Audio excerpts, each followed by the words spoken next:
সকলকে যথাযোগ্য সম্মান জানিয়ে এই এলাকার সমস্ত ব্যবসায়িক বন্ধু, সমস্ত পথ চলতি মানুষ, শুভবুদ্ধি সম্পন্ন মানুষ সকলকে যথাযোগ্য সম্মান জানিয়ে আমি আমার দু চার কথা বলছি। আজকে দেখুন, আমরা যে মিছিলটা করলাম সেখানে একটা গ্যাসের সিলিন্ডারকে নিয়ে প্রতীকী একটা প্রতিবাদ করলাম। কারণ যেভাবে রান্নার গ্যাস থেকে শুরু করে প্রত্যেকটা জিনিস, পেট্রোল ডিজেল থেকে শুরু করে সমস্ত কিছুর দাম, প্রত্যেকটি নিত্য প্রয়োজনীয় জিনিসের দাম আজকে হু হু করে বেড়েছে।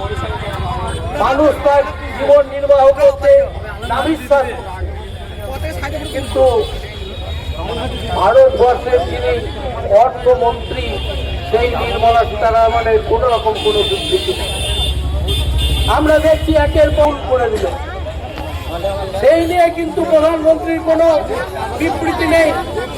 শুধুমাত্র ভাইয়ে ভাইয়ে রাম ও রহিমকে লড়িয়ে দিয়ে ভারতবর্ষের মসনদে ভোট চুরি করে টিকে থেকে আজকে ভারতবর্ষকে একটা মেরুকরণ করার চেষ্টা করছে।